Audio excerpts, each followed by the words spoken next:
UKLO 1 year masters. No IELTS required up to 5 years visa. High visa success rate. బాబా గురించి మాట్లాడుతూ ఉంటే నిజంగా సమయం సరిపోదండి. అంత చక్కగా ఉంటాయి. ఆయన లీలలు కూడా అలాగే ఉంటాయి. మీరన్నట్టుగా ఆయన పాటలు కూడా ఆయన సినిమాల్లో వచ్చినటువంటి పాటలు కూడా చాలా ప్రాచుర్యం పొందాయి. చాలా అంటే చాలా అందరికీ ఇష్టమైన పాటలు అనుకోవచ్చు. మనం చూసినంత వరకు ఆయన తత్వాన్ని సినిమాల్లో కానివ్వండి, సీరియల్లో కానివ్వండి, ఇలా రకరకాలుగా చూసిన దాన్ని బట్టి పిల్లలతో ఎక్కువగా గడపడం, గోళీలాట ఆడటం, చేసే చిలిపి చేష్టలుగా చేయటం, పరిగెత్తడం వాళ్ళతో పాటు, అలా ఎందుకు అలా ఆయన ఆ తత్వం ఎందుకు అలా చెప్పబడింది? దానివల్ల ప్రపంచానికి ఆయన ఏం చెప్పాలనుకుంటున్నారు పిల్లలతో ఆడే ఆటల వలన మీరు చెప్పండి. బాబా గారు నేను ఆనంద స్వరూపుణ్ణి అని అన్నారండి. అంటే ఆనందమైన స్వరూపం. అసలు నిజమైన ఆనందం ఎవరు అనుభవిస్తారు? చిన్నపిల్లలే అనుభవిస్తారు. పిల్లలు. పసితత్వము, ఋషితత్వము, ఆనంద తత్వము అన్నారు. అంటే ఋషులు ఎప్పుడు ఆనందంగా ఉంటారు, పసిపిల్ల వాళ్ళు ఆనందంగా ఉంటారు. వాళ్ళు ఆడుతూ ఆడుతూ ప్రపంచాన్ని మర్చిపోతారు. తూనీగులతో ఆడతారు, ఆట స్థలాల్లో ఆడుతూ ఉంటారు, ఎంతో నిజమైన ఆనందాన్ని పొందుతారు. అక్కడ వాళ్ళ కుల మతాలు ఇవన్నీ ఏముండవు, పసిపిల్లలకి అవి ఏవి తెలియవు. అలా అంటే పసిపిల్లల యొక్క మనస్తత్వం ఎలా ఉంటుంది అంటే నిష్కల్మషంగా ఉంటుంది. ఆనందమే అసలు జీవితం అంటేనే ఆనందము అని బాబా నేను ఆనంద స్వరూపుణ్ణి అన్నాడు.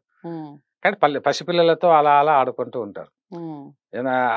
ఆడటం అంటే దత్త సంప్రదాయంలో అక్కలకోట మహారాజు కూడా పసిపిల్లలతో గోళీలు ఆడుతూ ఉంటారు. పసిపిల్లలతో ఎప్పుడు గోళీలు ఆడుకోవడం అంటే ఏంటి, సమర్థ గురువు ఆయన. అక్కలకోట మహారాజు అని సమర్థ గురువు. ఆయన పసిపిల్లలతో గోళీలు ఆడుకుంటుంటే ఆయన ఆనందంగా ఉంటాడు, అందరూ పిల్లలు కూడా ఆనందంగా కేరింతలు కొడుతూ ఉంటారు. అట్లా బాబా షిరిడీలో కూడా పసిపిల్లలతో ఎక్కువ ఆడుతూ ఉంటారు. అంతేకాకుండా ఆయన ఇప్పుడు బయజాబాయి ఇంటికి వెళ్ళినప్పుడు తాత్యా కోతి వచ్చి భుజాల మీద ఎక్కుతాడు.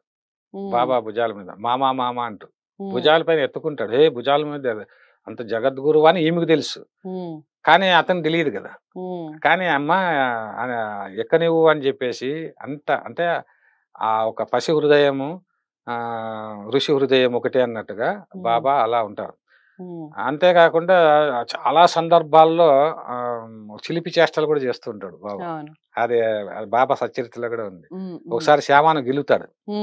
శ్యామాను గిలితే ఏంది బాబా నన్ను ఇలా గిలుతావు అంటాడు. బాబా అంటాడు అప్పుడు, అరే నీకు నాకు 72 జన్మల సంబంధం ఉందిరా. ఒకప్పుడు మనం ఆడుకునేటువంటి వాళ్ళము, పాడుకునేటువంటి వాళ్ళము, చిలిపిగా ఉండేటువంటి వాళ్ళం అంటారు. ఇలా ఆ గురువు యొక్క అంటే గురువుకు గత జన్మలు తెలుసు, భవిష్యత్ మన యొక్క జన్మలు తెలుసు, అతనికి తెలుసు, మనకు తెలియదు. అందువల్ల నిష్కల్మషమైన హృదయము. మీరు అన్నట్టు పాటలు అన్నాడు, పాటల్లో కూడా చాలా పాటల్లోన అదే రాశారు. అంటే పసి హృదయం ఉన్నటువంటి దేవునిగా గురువుగా అభివర్ణించారు. అదే విధంగా భిక్షమెత్తి ప్రాణ భిక్ష పెట్టిన వ్యక్తిగా నారాయణ రెడ్డి గారు అంటారు ఒక పాటలో, భిక్షమెత్తి ప్రాణ భిక్ష పెట్టి.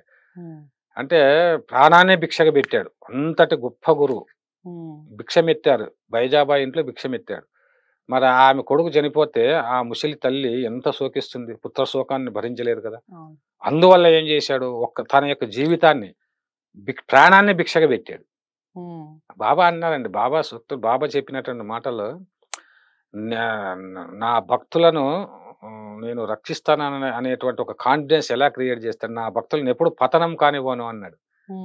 నేను ఉండగా భయమేలా అంటాడు. ఆ ఏకాదశి సూత్రాల్లో కానీ అక్కడక్కడ చెప్పినటువంటి విషయాలు వింటే చాలా ఆశ్చర్యం వేస్తుంది. నేను ఎంతగా ప్రేమిస్తానంటే ధూమలతో అంటాడు, రా తమ్ముడు రా, నేనే గనక రేయంతా నీ గురించి ఆలోచించాను. అంటే ఒక గురువు ఒక భక్తుని గురించి రేయంత ఆలోచించాడంటే, రేయంత ఎవరు ఆలోచిస్తారంటే ఒక పసిపాప. అంటే జ్వరం వస్తే తల్లి రాత్రి నిద్రపోదు, పసిపాప అంటే రేయంతా తన యొక్క కొడుకు గురించి ఆలోచిస్తుంది, కూతురు గురించి ఆలోచిస్తుంది, నిద్రపోదు తల్లికి ఎందుకు నిద్రపోదు అంటే అంత ప్రేమ పిల్లల మీద ఉంటుంది. బాబాకు కూడా అంతటి ప్రేమ తన యొక్క భక్తుల మీద ఉంటుంది. అసలు దోమల్ వచ్చినప్పుడు రా తమ్ముడు రా, రేయంతా నీ గురించి ఆలోచించాను, నేనే గనక నిన్ను రక్షించకపోయి ఉంటే నీవేమైపోయేవాడివో దేవుడికే ఎరుక అంటాడు. అంటే అంత ప్రేమ తత్వము ఉన్నటువంటి గురువు, జగద్గురువు. అందుకే మీరు చూడండి, ఏ టెంపుల్కి వెళ్ళినా, ఏ భక్తుని కదిలించినా, ఏ భక్తురాలను కదిలించినా అసలు వాళ్ళ యొక్క అనుభవాలే చెప్తారు. ఇద్దరు సాయి భక్తులు, ఒక సామెత ఉందండి ఇటీవల కాలంలో, ఇద్దరు సాయి భక్తులు కలిస్తే ఒకరికొకరు చెప్పుకోవడానికి ఆతృత పడతారు, అనుభూతిస్తారు, ఇద్దరు పరవశించిపోతారు, పిచ్చోళ్ళు అయిపోతారు. అంటే అంత అనుభవాలు వాళ్ళు అనుభవించిన తర్వాత మీ తల్లి ప్రేమ ఎలా ఉంటుందంటే, తల్లి ప్రేమ ఎలా ఉంటుందంటే ఎలా ఎక్స్ప్రెస్ చేయగలరు? ఆ జ్ఞాపకాలన్నీ వస్తాయి. చిన్ననాటి నుంచి తల్లి ఏ విధంగా మనల్ని పెంచి పోషిస్తుందో, ఎన్ని కష్టాలు పడుతుందో, మన కోసం ఎలా తపిస్తుందో అవన్నీ మనకు తెలుసు, వేరే వాళ్ళకి తెలియదు కదా. అనుభవించినటువంటి పిల్లలకే తల్లి ప్రేమ గురించి తెలుసు. అదేవిధంగా అనుభవాలు పొందినటువంటి భక్తులకే సాయి ప్రేమ తెలుసు. ఇది తెలియనటువంటి వాళ్ళు రకరకాలుగా అనుకుంటారు. కాబట్టి సాయి తత్వంలో పసిపిల్లల మనస్తత్వం అనేది బాబాకు ఉంది. బాబా తత్వమే పసిపిల్లల మనస్తత్వం. అసలు పసిపిల్లల మనస్తత్వం అంటే ఆ నిష్కల్మషమైన హృదయం. ఆ బాబా 60 ఏళ్ళు తపస్సు చేసి తాను గురువు గురించి ఎంత అద్భుతంగా చెప్తాడో బాబా. నా గురువు, నా యొక్క శరీరం, నా యొక్క హృదయం మొత్తం, నా ప్రాణం అంతా నా కళ్ళల్లోకి వచ్చింది. నా కళ్ళల్లో నుంచి నేను నా గురువుని చూస్తున్నాను. 12 ఏళ్ళ తపస్సు చేశాను. నా గురువు తప్ప ఈ ప్రపంచం నాకు ఏదీ కనిపించదు అంటాడు. నా గురువు, అతను అంటే గురువును అలా ప్రేమించాడు. నా గురువు ఏమన్నాడు, అరే ఈ ప్రపంచంలో ఉన్నటువంటి నీ భక్తులందరికీ కూడా ప్రేమను పంచిపెట్టు అని చెప్పాడు అని బాబా చెప్తాడు.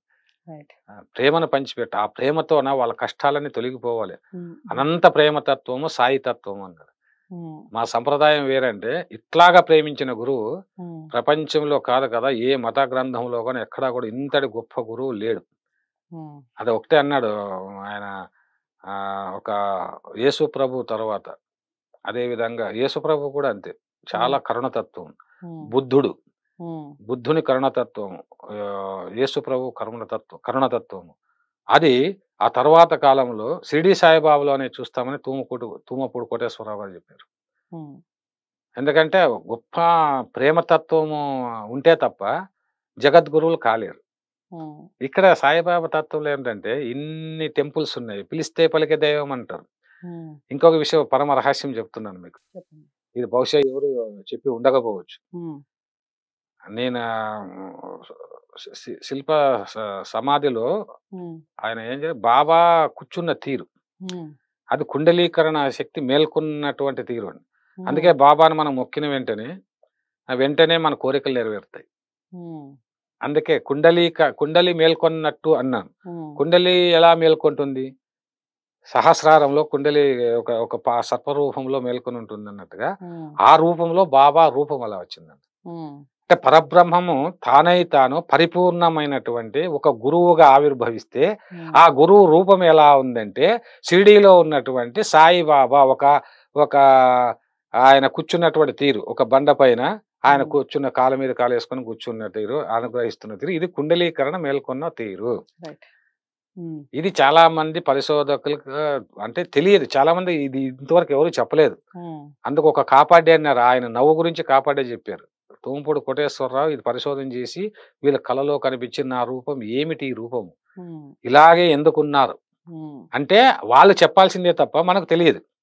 అలా బాబా కళల రూపంలో చాలా మంది కనిపించి తన యొక్క రూపాల గురించి, తన యొక్క జన్మరహస్యం గురించి ఎక్కడ చెప్పలేదు. చూడండి ఇక్కడ ఒక విషయం.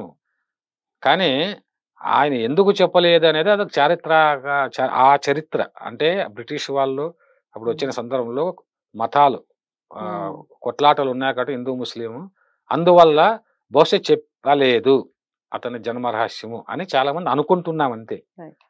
అదే విషయం. చాలా చక్కగా చెప్పారు. పిల్లల్లోనే అసలైన ప్రేమతత్వం కనపడుతుంది. అలాంటి ప్రేమతత్వాన్ని ఇంకెక్కడైనా చూడాలి అంటే అది సాయిలోనే చూడాలి. ఇంకా మీకు ఏమైనా డౌట్స్ ఉన్నా లేదా సాయి తత్వాన్ని గురించి మీకు ఇంకేమైనా తెలిసి ఉన్నా కామెంట్ బాక్స్లో తెలియజేయండి.